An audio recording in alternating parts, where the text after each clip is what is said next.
Thank you very much. It's a pleasure to be here physically, not digitally. So I'm glad I'm here physically and impressed by this Biennale and this incredible exhibition, and also visiting the different sites. So I'll start with my life, basically. I was born with an unusual visual condition called achromatism, which basically means that I can't see color. So I see things in grayscale. I've never seen blue or pink or red, and it's difficult to understand what color is if you've never seen it. So as a child, I tried to ignore the existence of color, but it's difficult to ignore that color it doesn't exist. I mean, you keep mentioning color every single day. Even if I don't see color, I can't ignore it because people keep mentioning it in daily elements. Maybe we can use the slides, and I'll show you different examples in which color is expressed. Let's see. Oh. Is it working? Yeah.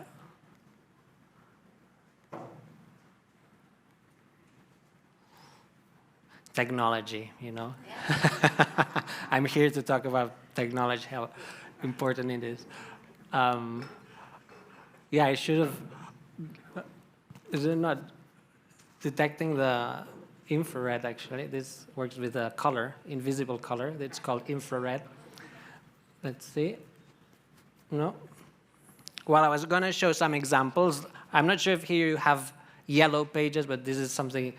The Red Cross, there's Pink Panther. There's different elements that you can hear every day, like green tea. No?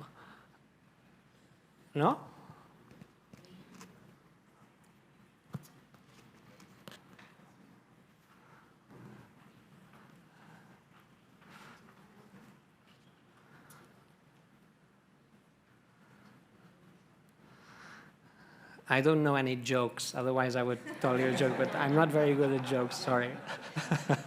Sorry, guys. Sorry. So sorry. Can we just take a 2-minute break? Okay. Unfortunately, our system just crashed, and many apologies for this, because we're trying to live stream it. We're trying to put it out to the global world. We're really excited to hear. If we can just take a 2-minute break, I'm so sorry. We're going to try to get it up and running. Sorry. Okay. Mia, maybe I can ask you a question. Yes, that'd be great. Oh, well, we'll have the Q&A afterwards, but yeah. Yeah, well, I was curious about your first day in Saudi. Okay, yes. We can talk about other things, yes. I was wondering, how was your first day here in Saudi Arabia? And well, what it's did you been... do? Because, yeah. Yeah, amazing. It's your first trip, right? Yes, Yeah. so I'm impressed about the way you respect your heritage and you treat it in such a delicate way, and that's impressive. That you look into the future, but you also look to the past and you protect it, and I find this very valuable, because I've been in some other cities and places that destroy the past and they just look into the future without respecting the past. So I really value this. What else? The people are very kind. That's also. And you went to Al-Batha Souk. Yes.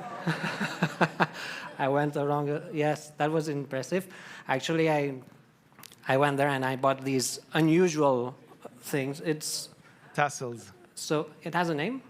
I think tassels. Right? Okay. So I hear color, so I will be using this to create music. So yes, we went to the souk and also to... And you went to Tureif Palace. Exactly. That was impressive. The unusual thing about the palace is that it's all the same frequency. I hear colors with the antenna. I'm going to explain it more in detail, but so in that space, the vibration of the color is very harmonious, because wherever you look, you feel the same vibration, which is a low frequency. The sound of it's a F sharp. I will play the sound later. So yeah, it was a memorable experience. Did you have any incident, people looking at you at the antenna and asking questions? Yes, today we went to the mall just to check and then a child came, but he said he recognized me from, and then we took a selfie, and just, And other than this... Problems at the airport? No. I've had many problems at airports, but not here. They just sometimes look at me in a strange way, but some people just think it's a light. This happened a lot. In 2004, most people, because I've had it for 18 years now. So in 2004, most people thought it was a reading light. In 2007, 8, people thought it was a microphone, like this one, a flexible microphone. In 2009, people thought it was a GoPro cam, that I was filming people. So people would wave at me thinking that I was filming them. In 2011 and 12, many people thought I had something to do with Google and that I was working for Google because it was Google Glass, and also if I was Google Stream, if I was streaming the streets. So yeah, it has changed. In 2015, 16, children asked me if this was some kind of selfie stick attached to my head, because many people had selfie sticks. And then afterwards, people just shouted Pokemon, and they tried to catch me, because this was a game that people... So it's interesting to see how different cultures and different places treat the antenna differently. In Italy, they asked me if this was some kind of cappuccino machine to flop the... So it's interesting to... Here, I don't know what people think it is. I think people don't know. Oh, it's working. Yeah, okay. Sorry, so now we're going to start now. Did you document all the responses of different people from different cultures? And yes, I do. I do, yes. It's like a personal diary of how society reacts to the unknown, because this is an unknown thing that comes out from a head, and it's interesting to see how different ages, different cultures, different years, because in 2004 and now it has changed. So it's interesting to see different reactions, and I write them down in my personal diary. Are you going to publish it? I guess so. I should. Okay, I should. Yeah, maybe. Yeah. Okay. Sorry? Yeah, some art as well. Yes, that's interesting. Well, thank you. Thank you. Yeah, well, I was saying that there's so many elements that contain color names that I can't ignore color. Green line, a huge example. Also, when color is used as a code, it can be confusing. Sometimes hot water and cold water is only expressed through color. So I always have to try both taps.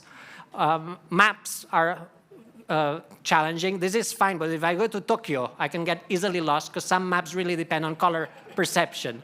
Also, when I was a child and I was trying to differentiate the colors of flags, I had this situation. So 3 countries share exactly the same flag. And also, if someone would ask me, have you seen a man with ginger hair, blue eyes, and dressed in pink? I would have absolutely no idea, because the only information I get here is that the man has hair, that he has eyes, and that he's dressed, basically. So that's why I wanted to sense color, because color is a social element that is used constantly. And then when I was trying to understand what color is, I realized that there's this theory created by Isaac Newton. He related color and sound. He thought there was a relationship between color and sound, and he was right. They're both frequencies. Color vibrates and sound vibrates. So there is a relationship between both. They're both vibrations, basically. But Isaac Newton didn't have the technology that we now have. So what I did with a friend in 2003 is develop a system that would allow me to hear the vibrations of color. So at the beginning, it was a webcam, a computer, and then the software would allow me to sense the vibrations of color. This is how color sounds like. So if we could hear color, we would hear this. Let's see. This one has sound. Sorry.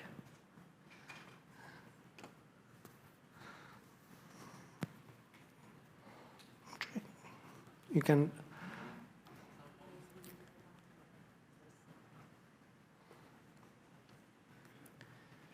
Well, now you would be hearing the sound of the color, but let's see if we can hear it.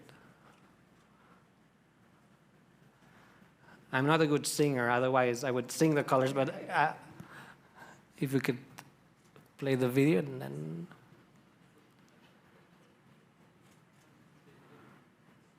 Yeah, this is now playing. It's changing color now. So this has the sound of the vibrations. Oh no, sorry.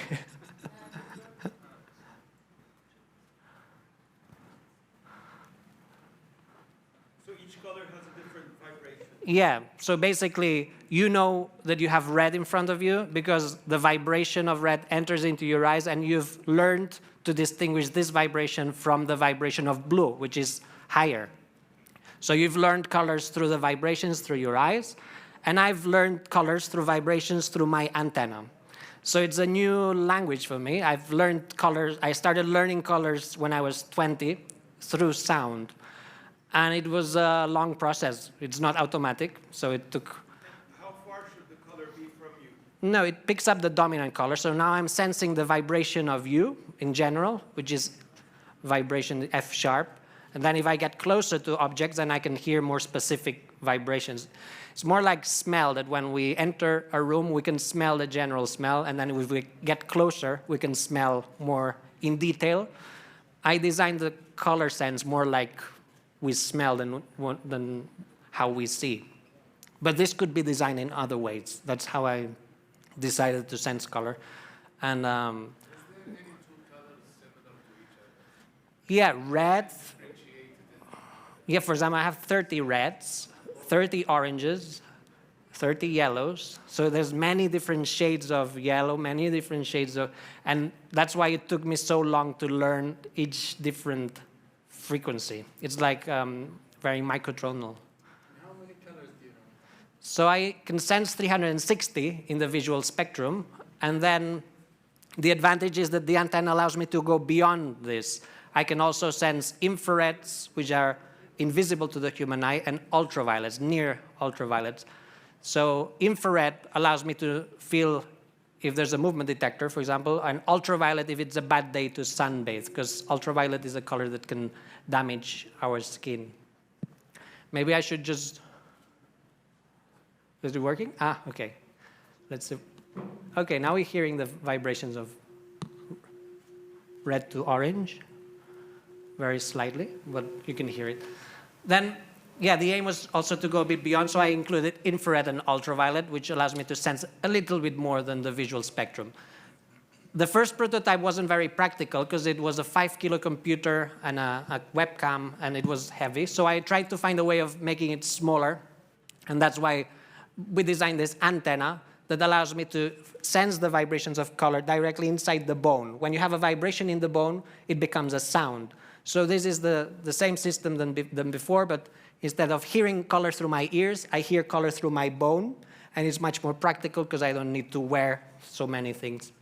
So this is osseointegrated in the bone, and then I also had to get used to the new height, because I'm taller now, so I had to get used to the new height as well as the new sense. The antenna also allows me to connect to the internet, and this allows me to receive colors that are far away from me as well. So for some time, there were 5 people that could send colors to my head, so I saw this as a way of sharing the sense of color. So instead of sensing the colors I have in front of me, friends could send colors to my head from other continents. So I saw this as the beginning of the use of the internet as a sense. Instead of using the internet as a tool or a communication system, we can also use the internet to extend our senses a bit beyond our surroundings.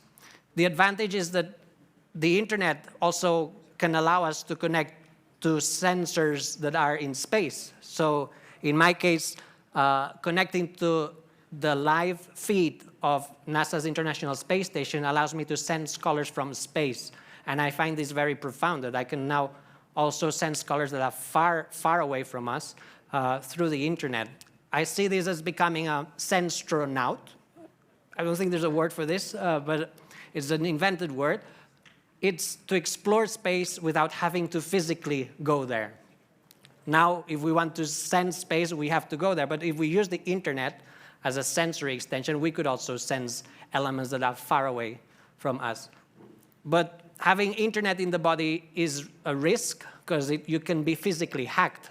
In the same way that our computers can be hacked, we can be hacked. So a way of being more protected is that I used the connection to my head as a unique connection on the blockchain. So this is a safer internet. So now if anyone wants to send a color to my head, they need to do it through an NFT. So basically there's an NFT that gives you an unlockable content, which gives you a link that allows you to connect to my head. So this is a much safer way, and I know then who is connecting to my head. This is my brain. So my brain has changed a bit because I've been hearing colors for so long that I feel that technology and my body have united in a way. I feel almost no difference between the software and my brain anymore. And that's where the word cyborg comes. It's a word that defines us as being united to technology in a way. And that's what I tried to explain to the UK government in 2004. I had a problem.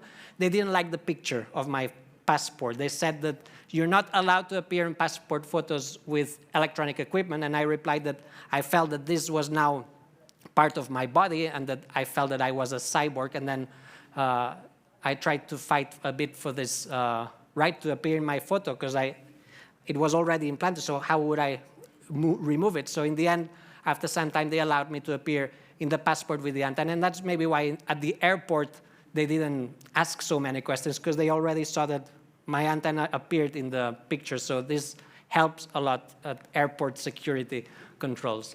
I'm also interested in talking to the Swedish government, because the materials that I used to create the antenna are Swedish materials. So I am Swedish in a way. So why shouldn't I be allowed to become a Swedish citizen as well?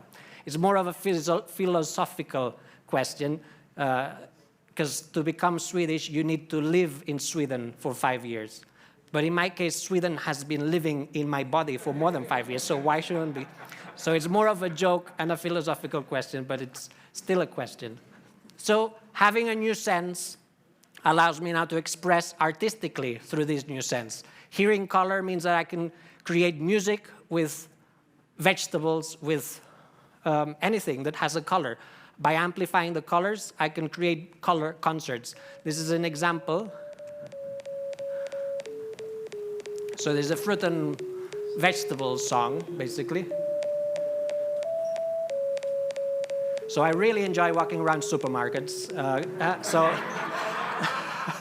that's what I did today. We went to the mall, we went to Carrefour, and then we just walked around the supermarket. And to me, it's like music, a concert, yes, electronic music. So also, hearing color allows me to dress in a way that it sounds good. I can dress in C major, I can dress in F minor, I can wear a song. The clothes can be designed in a way that it sounds good. Maybe I don't look good, but it might sound good. So this is a project I did with Icelandic people, and then they designed the clothes, and then they were wearing specific songs. Here they're wearing Mozart. She's wearing Justin Bieber, so different songs. This is Mozart, this is Justin Bieber. And then also the voice of us can be transposed into color, because when we speak, we use different frequencies. So I also enjoy transposing speeches into color. This is an example here. I'm not surprised that many people feel lost and unable to decide what to hold on to and what to discard. How to take advantage of the new life. So each syllable corresponds to a specific frequency that relates to a color. But it's this not is the new the Queen Elizabeth. inventions which are the difficulty. The trouble is caused by So unthinking people. we all have, in the end, you can see what dominant color you have, because when we speak, we use different colors, but in the end, it might be a dominant color. Also, looking at people's faces is interesting, because I can hear their faces, so I create sound portraits. So this is another way of expressing myself artistically. Instead of drawing someone's face, I write down the notes of someone's face, and then I send them an MP3 of their face so they can hear themselves. And then each face sounds different. This is an example. So now we're hearing the sound of an eye, a blue eye. The other eye, which sounds slightly different.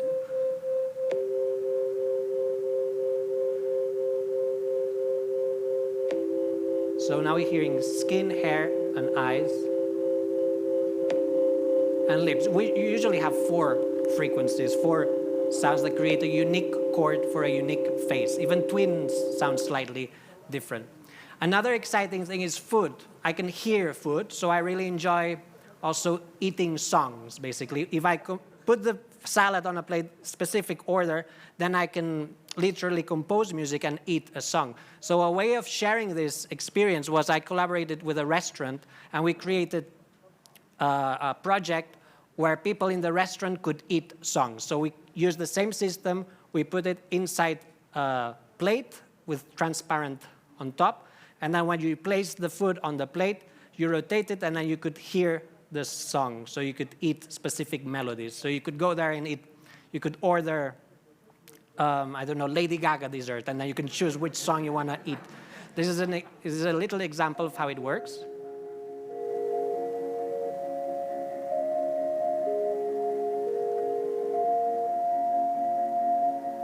So the challenge here is the chef, because the chef becomes a composer, and this creates a new type of gastronomy, sonochromatic gastronomy, it could be called. Also, another completely different experience to me now is walking around a museum. I walked around the exhibition here, and I was seeing the art, but I was also hearing the art, which it can be different. For example, I can literally hear the scream, and this is how it sounds like. Oh, sorry, we can hear it here. So now you're hearing all the different frequencies of color of this painting. So it sounds quite disturbing. These are all the frequencies at once. This is Andy Warhol. Andy Warhol sounds really loud because he used a lot of saturation. So if the painting is very saturated, it sounds much louder. So you can easily hear an Andy Warhol from the other end of the exhibition. And then more classical paintings sound less because they're less saturated.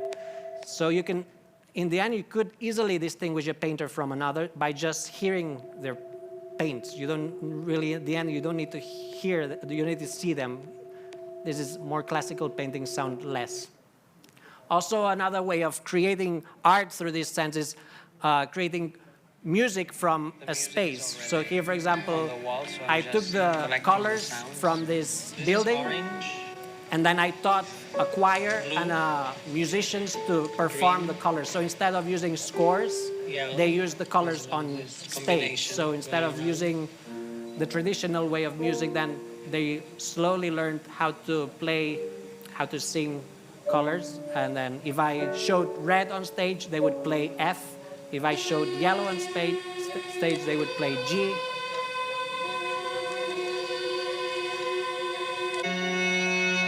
Okay, so this is orange, yeah? Yeah.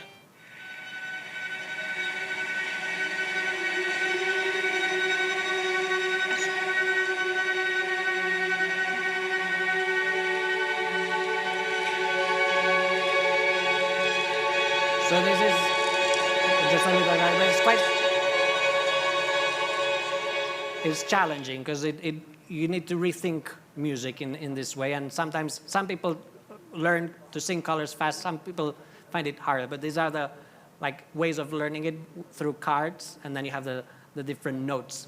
A different way of expressing is by painting a house. So in my world where color sounds, if a living room has these three colors, then it sounds C major. So pink, yellow, and blue would give a very major chord in the living room. I like floors to be red because red gives a profound sound to the space, so it gives a profound feeling to the whole house.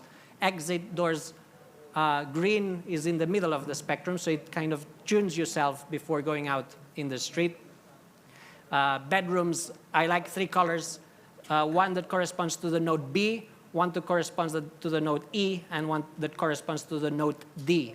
So I have bed, which makes sense to have these three colors in the bedroom. And then kitchens sound good if they're violet, which is a high frequency, because we don't usually eat violet. It doesn't interfere with food. It also keeps you alert because it's a high frequency color. So yeah, new colors, new senses will create new cultures. In my case, hearing color has created a new type of culture. In my case, that I can express through different means. But there's other cyborg artists. Joe Degnick, for example, has the echolocation sense, two sensors here and at the back that allows him to feel presence around him. So he has echolocation. It's a sense that other species have. Moon Ribas created these earrings that allow her to feel movement in front of her. So she feels the vibrations. Also, if she turns around the earrings, she can feel the presence behind her. So then she has retroception. Also, she did an experiment having implants in her feet that allowed her to feel the earthquakes of the world. So she had the seismic sense.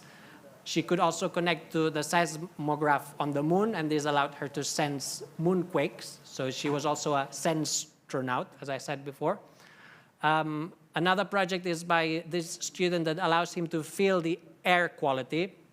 So whenever he walks around the street, he can feel if the air quality is dropping or if the air quality is getting better. This is Manel de Aguas. He created two fins here that allow him to feel the weather. So he can feel, in a very precise way, weather changes through pressure, humidity, and temperature. This is Pau Prats developing skin to feel ultraviolet rays. So he can feel the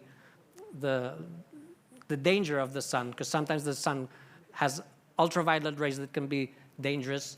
This is Kai Landre, who has the cosmic sense. He can feel cosmic rays. We are now here, and there's cosmic rays coming through that we cannot feel. So he can sense them through this new organ.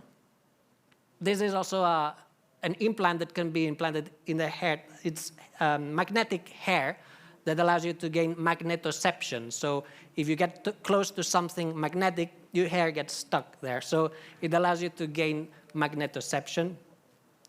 This is also an implant in the foot that allows you to feel the magnetic north. So you can feel where the north is by small pressure, like a compass that creates pressure.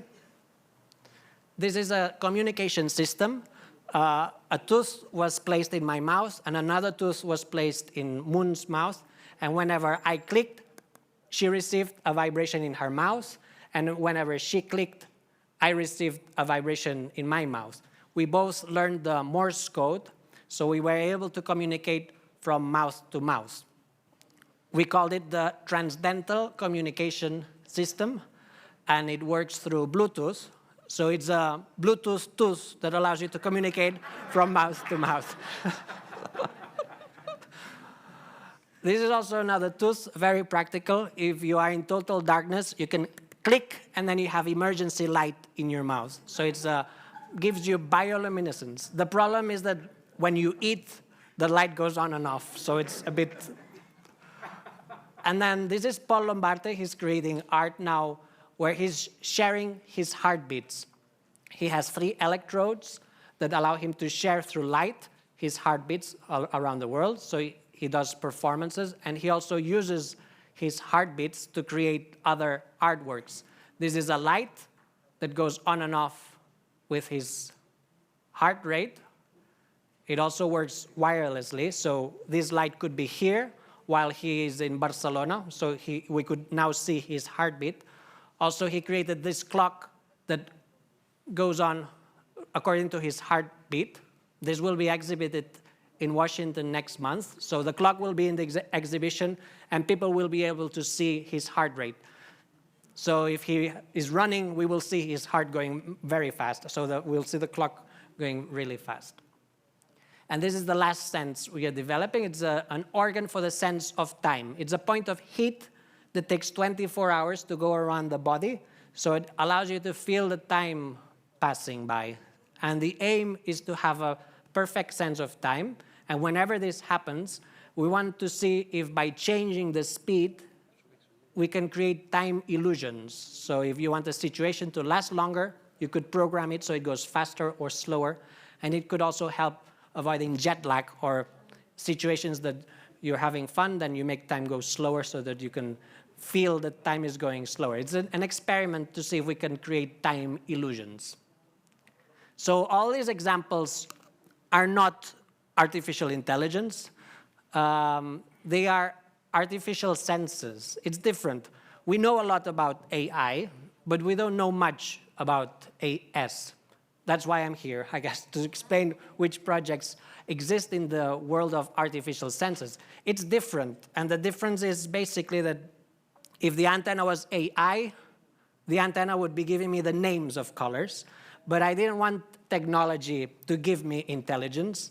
I wanted to create the intelligence. So when you merge with an artificial sense, the machine is not giving you intelligence, is giving you stimuli, and then it's up to you to create knowledge or to create intelligence from this new input. Sometimes it takes long, sometimes it might not work, but it's a slower process, but it's much more unique because these antennae in different heads would have different experiences, whereas AI is always giving us the same type of information. So it's a different branch of technology. Also, the reality in which us, the ones that have merged with technology, live, it's not augmented reality, and it's not virtual reality. I think it's revealed reality. Basically, technology is not creating a new reality. It's simply revealing a reality that already exists around us, but that we cannot sense, like infrareds. They exist, but we cannot sense them. Or sensing where the north is. The magnetism exists, but we cannot sense it. So it's a type of technology that is not creating a virtual or augmenting it. It's simply revealing elements that already exist.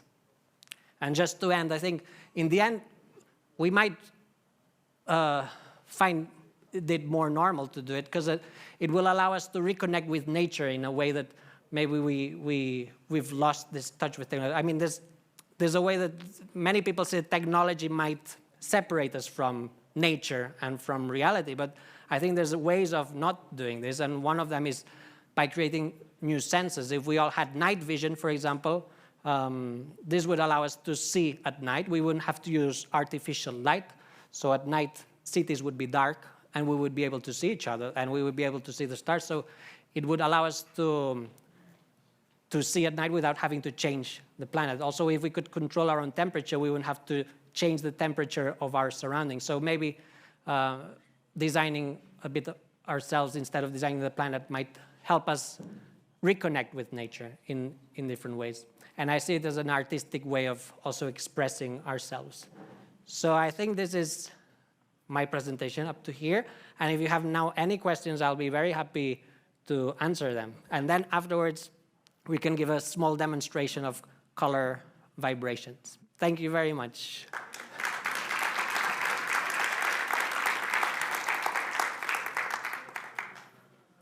Yes? Everybody has a question, but I'll be fast. I have two questions for you very quickly. Can anyone with achromatopsia install this device? Yeah, I mean, all the examples I gave could have non-artistic ways. Like the Bluetooth tooth could be used to communicate, but it can be used if you're completely paralyzed and you can't move. You could use this system to communicate via Morse. The earrings that I talked about, Moon, that allows you to sense what's behind or in front, it could be used for blind people or people who can't sense, can't see very well. Hearing color could be used for achromatopsia people or blind people. So yes, all the senses that I talked about, I talked them in an artistic point of view, but they could all be used in very different ways, yes. And my second and last question, how do you charge the device? Does it work with your pulse or? Unfortunately, I have to charge myself as well. So I have to charge myself from the outside through induction. So at the beginning, in 2004, I had to plug myself. Then afterwards, I used batteries, and I changed the battery. But now it's induction, and the aim is that maybe in the future, a small turbine in the blood vessel could continuously charge any new implant. But this is still very challenging. But you sleep with it? Yes, I sleep with the antenna. It's part of the...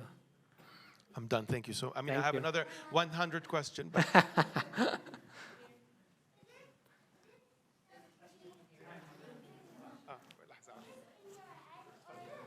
glued to your head? Is it stuck to your head or glued to your head? Yeah, it goes inside the head, in the skeleton, inside the bone, yes. Hello. Very nice presentation, thank you. I have three quick questions. I was wondering about colors like a skin tone, because they are more complex colors, right, than red or orange. How would those sound, or would they all sound similar?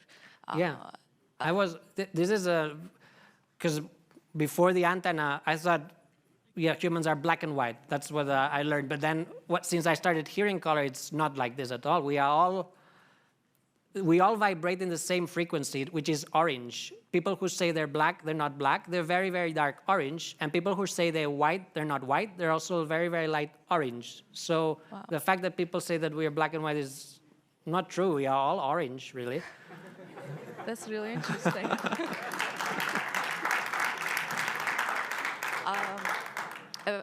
Also about the songs, when you're from the people's faces, I was wondering if there is a correlation between the people who are aesthetically pleasing and with the music would be also pleasing. No, no, absolutely not. Yes, so that's also, someone might look very ugly but sound really nice, and the other way around as well.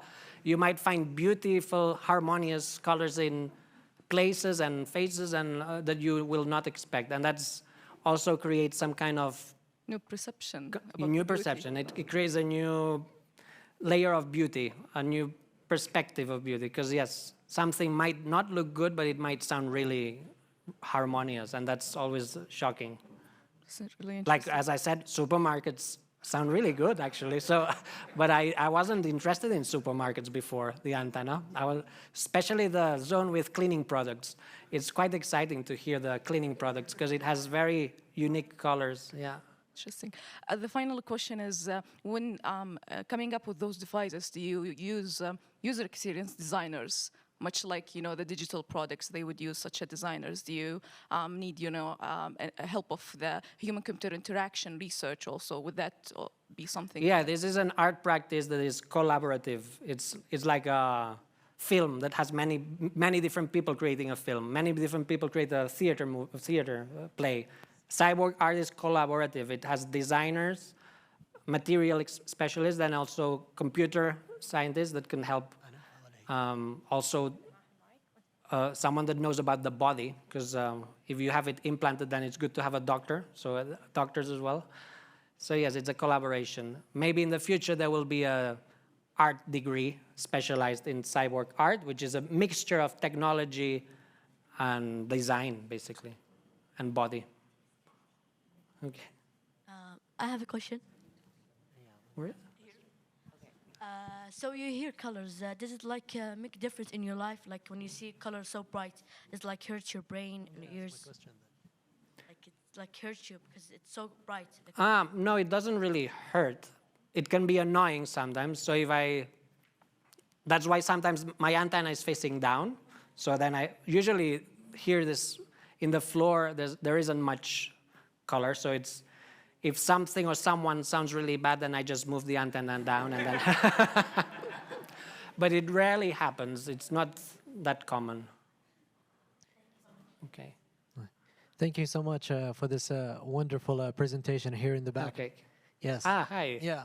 Today we had the tour, and we went through Umar Abdul Jawad and Umar Abdul Jawad. He have this 33 boards of the cleric, and you saw the reflection of the lights on the floor, and then you looked at the magenta color, and you said it's pure. Yes, because sometimes colors vibrate purely. They just have a constant frequency that gives you a pure sound. And in that case, when we were listening to the reflection on the floor, it had a pure vibration, which is that it had a unique, pure, constant rhythm. So usually colors are more complex. Color is complex because it depends on the light, whereas sometimes you find colors that are very pure. Yeah. So if we're looking at the northern lights, I wish I've never done this yet. Yeah. Yeah. So that's one of the. Thank you so much for your time. I have a question. Excuse me. I have a question. I think it's very interesting that we ask people what's your favorite color, but what's your favorite color to hear, and what's the most comforting color to you? Yeah. Well, I like low frequencies. Red is low frequency, or sometimes infrared, which goes below. I like the low frequencies. Yeah, what's your first color that you have ever heard? Red was the first color I ever. So yes, it's also because I have a special relationship with red, because it's the first one I ever heard as well. Thank you so much. So I like, you all sound red as well because of the. So, yeah. Hello. Yeah. Hi, Neil. Hi. I would like to say, first of all, welcome in Saudi Arabia. Thank you. And I like your jacket. It's so beautiful. Thank you. I would like to ask you about dreams. Have you made any colors about the dreams you have in the night, or? Yeah, so when I started the project, I didn't dream in color, but then after some months, I started hearing colors in my dreams. And this was a very important moment because my brain started to create color in the dreams. And it was for me a very important moment where I felt the technology and I had united in a way. And it was special, yes. Is this been documented somewhere? Yeah, because since 2004, I've been on the news and I've been interviewed.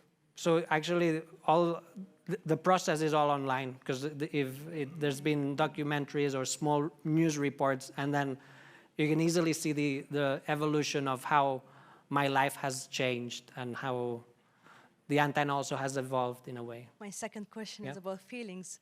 Do you have colors for each feelings or no?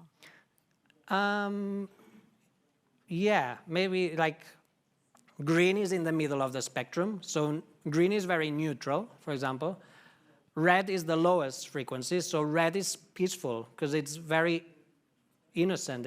It's a low frequency, so it's not harmful. It's peaceful. Whereas violet is aggressive for me. Violet is in a higher spectrum. It has a high frequency, so it can feel aggressive. So to me, stop signs would be violet, not red, for example, because it makes you stop. So yeah, that's. What about love, for example? What's the color of love, for example? Depends. Yes, I've never. This is more profound. Maybe. I mean, in the future, maybe you can find out what's the love. Maybe silver is love, because silver reflects the color that is in front of you. Silver is a reflection. So, yes, maybe silver. Thank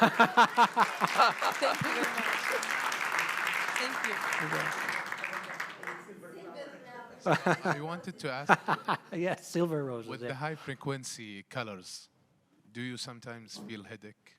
Yes, I have not headaches, but antenna aches, I call them. So it's a different type of ache. Yes, it can be disturbing, ultraviolets. Also connecting to the sensing colors from space is disturbing because there's lots of ultraviolets. So it's not very pleasant. No. There's no switch. So it was designed without a switch, but it can be blocked.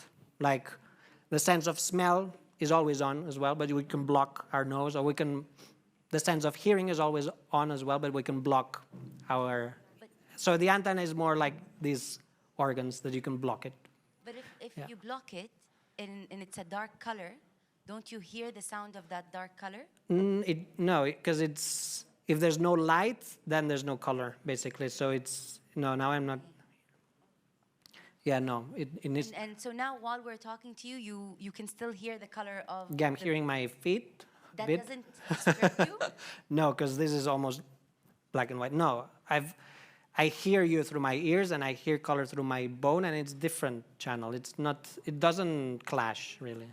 Okay, my question is how did you start? Like, how did you decide to do this? Because at the beginning I was using headphones, and this was blocking my sense of hearing, so I didn't want to block a sense to gain a sense. It didn't make sense, basically. So. But what actually made you go into thinking that I can sense color, like I can hear colors?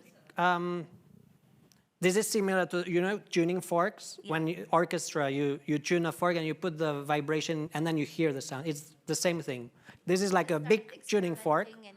Yes, and then it's a vibration, and it allows me to hear the color through these vibrations, and the sound is created in the body. It doesn't come from outside, so it comes from inside. What was the reaction of the first doctor? He said, "Sorry, we don't do antenna implants here. Sorry," because this is difficult to find someone willing to do this type of surgery. It's very experimental. It's an art project, but it's not in the brain, it's in the bone. So it's not that dangerous. It's like we have tooth implants as well. So instead of drilling teeth in the head, it's drilling an antenna in the skull. It's not that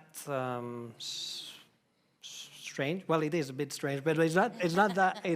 No, it's very interesting. It's interesting. Not strange. It's very interesting. Yeah, it's interesting. There was a risk as well, because you don't usually do surgeries here. But the doctor was a professional. He had many years of experience of doing surgery in the head, so I trusted him, basically. It was a strong trust. Okay. Sorry, why didn't you install it here instead of this? Honestly, at the beginning, I thought of having it here, a third eye. I even thought it would be a third eye. But then I thought this is not as good as having an antenna, because an antenna allows me to sense colors that are, I couldn't do this with the eye. I would have to move my head. So this allows me to sense the colors that are behind me or on top of me without having to look at the colors. So separating sight from color was an interesting experiment for me. So I thought antennas will allow me to sense colors 360 degrees. That's why. But yeah, it could have been here. It could be both two eyes here, or here. It could two antennas. It could be anything really. It's experimental art. Did you put it all over your body or just in your head? Just here, just in the head. If you want, I can show you later. I do not want. Okay. Yeah? Yeah. Can I ask you from a scientific point of view, what is the future direction of this? Where are you going with this? Well, I did this in 2004. So in 2004, I thought that the future would be that more people would be doing it, but it's not happening. So I don't know. I think this might just be an art, experimental art, in order to express ourselves through new senses. And people are more comfortable using technology as a tool. I've noticed this. In the whole world, people like to separate themselves from technology. So I think this will just be part of an unusual project that happened at the beginning of the century. And all these examples are also examples of people that experimented with this new art, basically. Hey, thank you for the presentation. It's amazing and very inspiring. Just a question, how did having the, what do you call it? Sorry, antenna affect your other senses?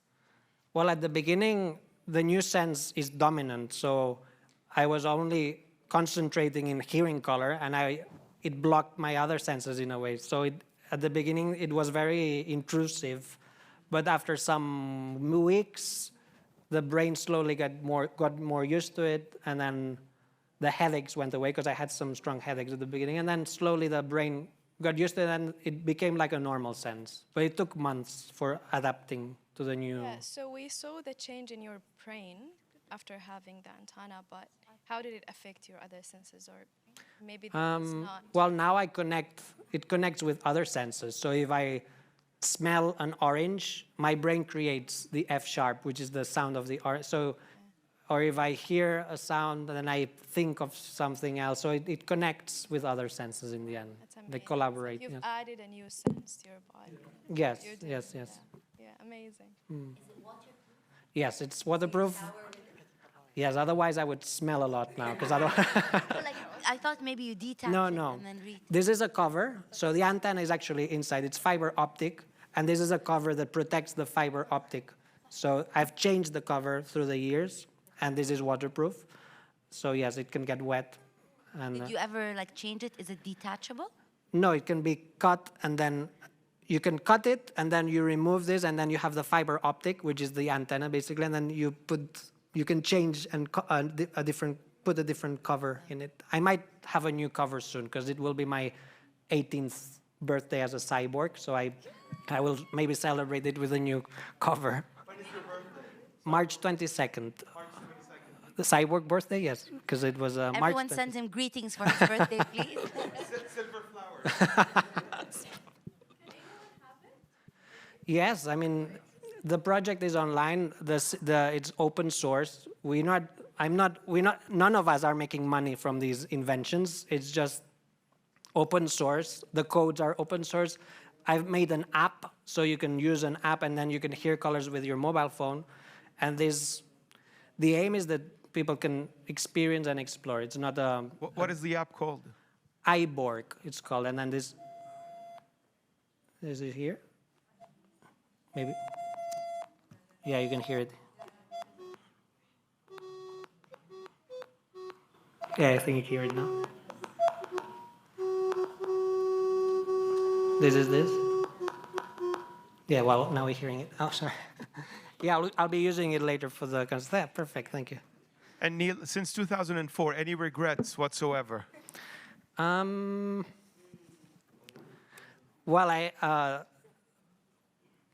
no. In the end, it's just, well, I wasn't ready for the social reaction. That's one of the things I wasn't maybe prepared for, because I've spoken to strangers every single day since 2004, every day, because I go into the street and then people ask what it is. So that's something I wasn't ready for at the beginning, and I realized it's... So yeah, maybe there's no, but regrets. Maybe I would have done the implant a bit higher, because then it would have been maybe a bit more comfortable. But no. No. I think it's been an interesting experience. So are you struggling or not? No, I'm not struggling anymore. No. So in the beginning you... Yeah, at the beginning I was struggling a bit because it's a lot of vibrations, because color is everywhere. Was a surprise. I didn't know that color was absolutely everywhere, even in corners, it's everywhere. So that was a surprise. And then getting used to the new body part as well. It's like being higher at the beginning. Also, I had to design hats with holes so I can wear a hat. Different things, yeah. Yeah. Do you know the art of James Turrell? Yes. So I want to know your perspective, because he tells us whatever we see is not real, because our brain tricks us. It's the way how the light reflects through our eyes scientifically, like through neuroscience. Yes. So I would like to know, is this what happens to you in terms of like us normal, we see things and our brain actually tricks us. It's not the real colors in real life. Totally, yes. I mean, we can have the same object in front of us and 10 people might say it's a different color. Because especially with turquoise, it happens a lot with colors that are between colors, like between blue and green. Many people say, no, this is blue, no, this is green, no, this is, and because color happens in our head, so its perception is very unique to each person, and these projects also make it very evident that perception is unique to each person, and yes, with Turrell's work is very interesting as well, because he works a lot with color and light, basically, yes. Excuse me? Okay. Some people use glasses for the colorblind. What do you say it's better, glasses or I don't know his name? Yeah, there's glasses for a type of color blindness, which is green-red color blindness. Yeah, what is better, you know? The glasses for the colorblind or that's it? Depends each person. Better. It depends each person, yeah. Because in my case, the glasses don't work. I tried the glasses and I just see everything darker. So, but if some people work the glasses, I guess it's more practical to have a pair of glasses, because then you can. This is not made for being useful. It's more to experience life, and people try to find more useful things in general. This is more of art project. So it's. I've seen a movie like about a year ago. I forgot its name, but it was like about feelings and how every feeling had a color. Like sadness, it was blue, and anger, it was red, and like for happiness, for example, it was yellow. Why do people claim that every feeling has a color? I don't know. This is also very interesting. Why do people relate color with feelings in such a strong way? We don't do it so much with smell or with other senses, but with color, people, and it's interesting to see how different cultures relate colors to different emotions. I thought about it and I felt like sadness was blue because of tears, because tears are blue or it's transparent. But people say it's blue, so yeah, they say it's blue for sadness. Yes, in general, blue is related culturally to sadness, but physically, it doesn't make any sense. But it's a cultural thing. It's interesting how we agree in such abstract things. Yeah? Do you think your collective mind assimilate this experience, that you can use this tool later?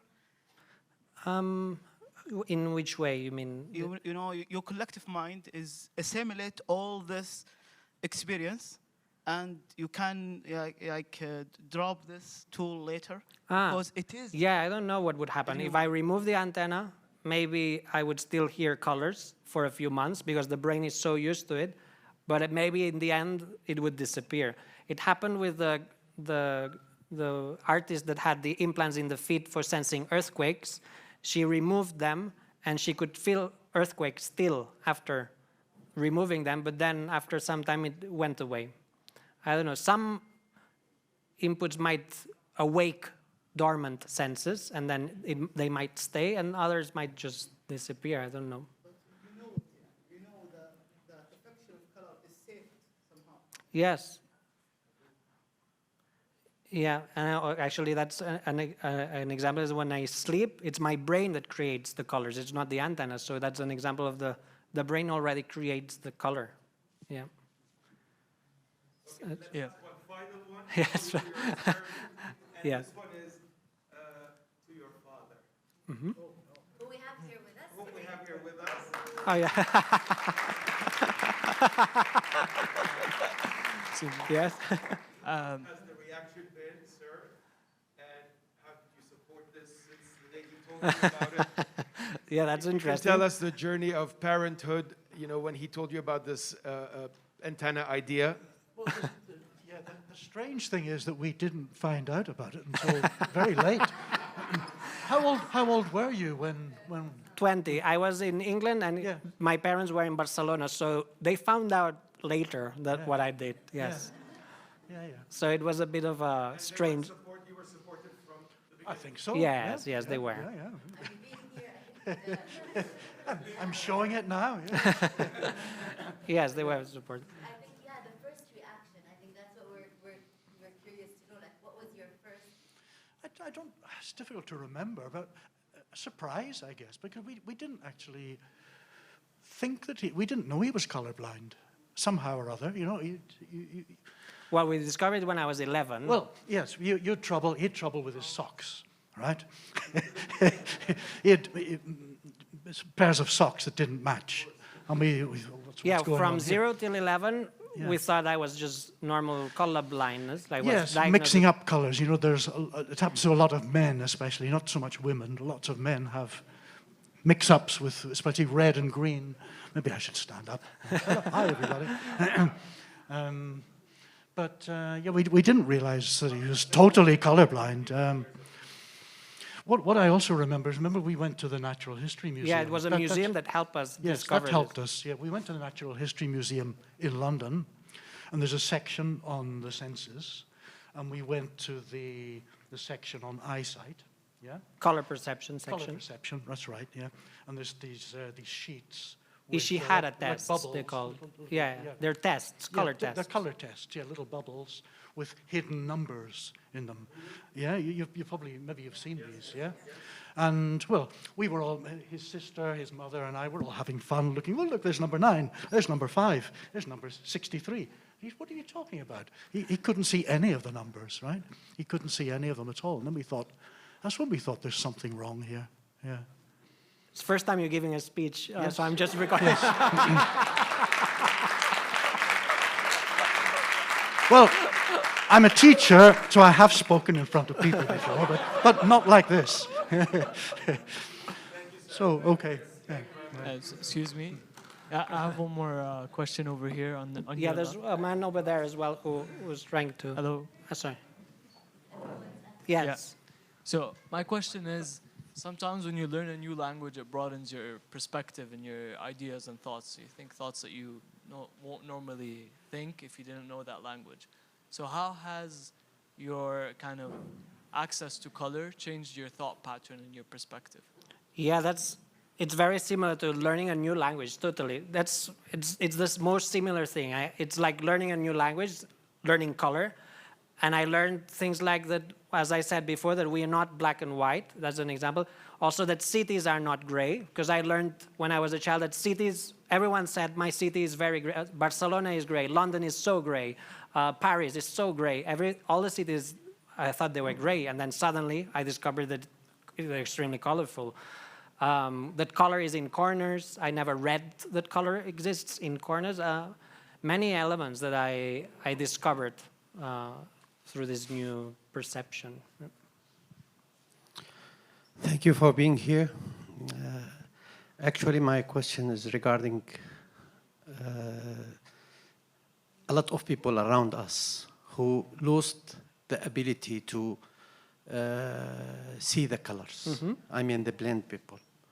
So we know all that the images is the reflection of the colors. So I just thought that if this technology can help in the future, or help us to improve the life quality of the blind people who cannot feel the color or see the color. So, yes, do you think it's possible in the future? Yes, and not only color, but it could also be, as I said, distance. So this antenna could also feel distance. It's physics. It's when we mean the distance. When it's at the end of the day, it's the reflection of the colors. Yes. Even if it's black and white, it's a reflection of the colors and the tones of the colors, black and white, gray, blah, blah, blah. So I think, I don't know if it's right or not, could help to improve the life quality for maybe millions of the people around the world. Yes, totally. Which is totally great. Yeah. So yes, and it can change someone's life in a way, yes, because if you've never perceived a color, this can allow you to start sensing a color, and also not only color, but it could also be a shape. It could also be, technology could also detect different shapes, and then this could allow you to also feel presence. So especially if you lack a sense, you have a much more deep interest in gaining a sense. There is no shapes if there is no color. So if there is a lot of shapes, but it's all black in black space, so we cannot see the shapes. So we can see the shapes with the reflection of the light and the colors at the end. Yeah, yeah. So I hope. Yeah, me too. It could come so soon. A solution, yes. Thank you. Thank you. Yes. Sorry.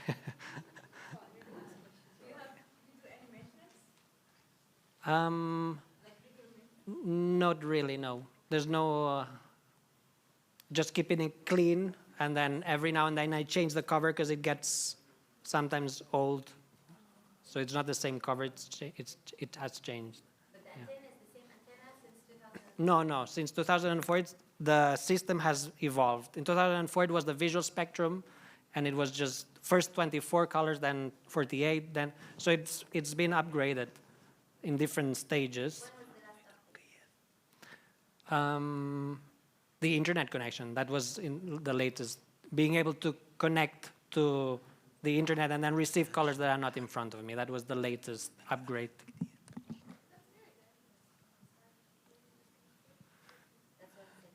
Yeah, it's dangerous that it can be physically hacked, but then if you use the blockchain, then it's safer. Because then you can still maybe be hacked, but you can find out who did it. Yes.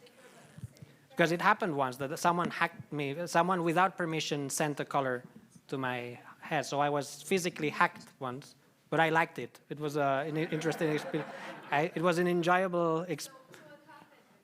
That someone without permission I received the color that wasn't in front of me because someone was able to connect to the Wi-Fi that I was connected to. I was still connecting through Wi-Fi, and I connected to a public Wi-Fi in a place where I was giving a talk. Someone in the audience, I guess, was a hacker and knew how to do it. It's not that complicated, so, but now it's more complicated because now it's through blockchain. Well, no, I think it's quite safe now. It's difficult to do it now. Thank you, Neil. Thank you, yes. I'll just, you have to go home, I guess. It's quite late, no? It's 9:30 already. No, it's okay. So I just wanted to share with you the sound of Turayf, because yesterday we walked around and the vibrations were the following. So I just pre-recorded the vibrations, and then afterwards I'll just improvise a bit of color concert with these elements that I found in the souk. So let's see.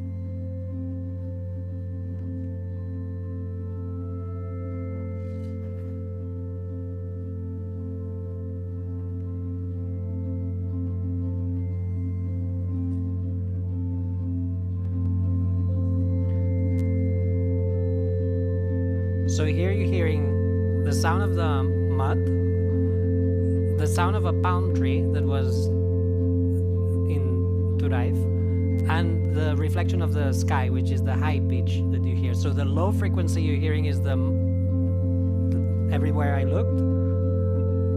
The middle sound is the palm tree, and the high pitch is the sky. So this is what it feels to walk around Turayf.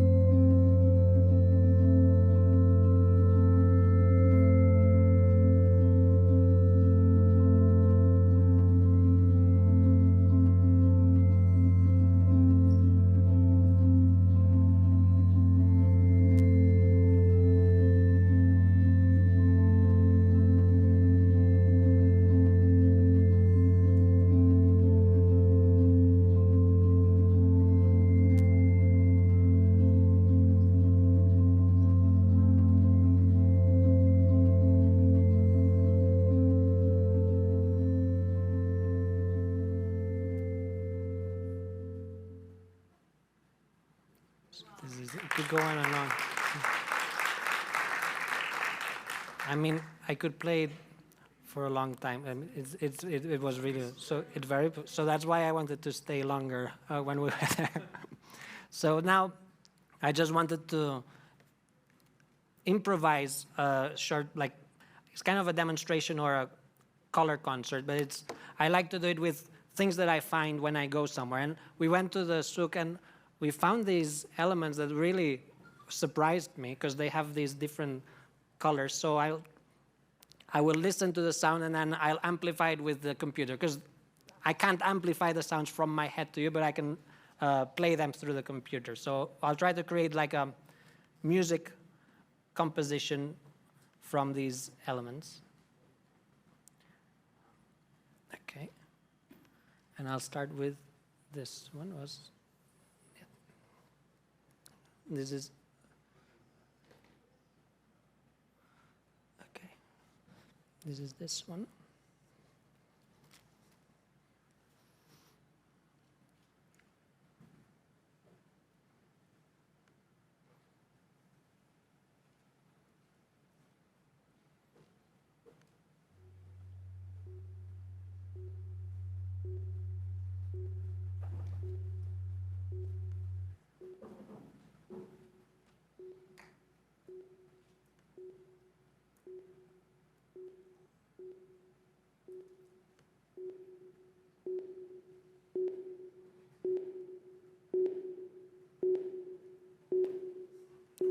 So this is this one. And I think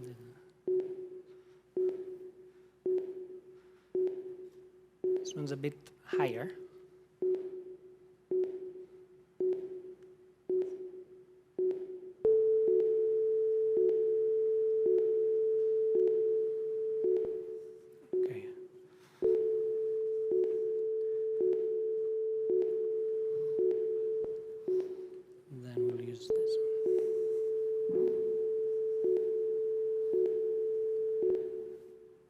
Even higher.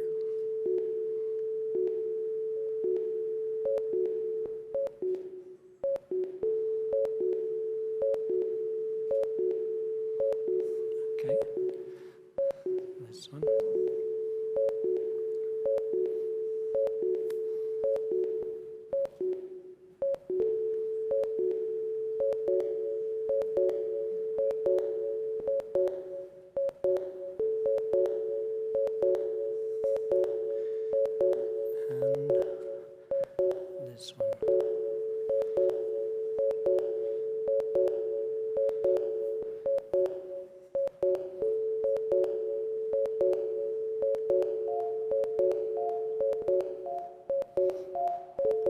This one is both in the bottom and at the upper part of the spectrum, because it's at the beginning and at the end of the spectrum, so it's usually either very low or very high.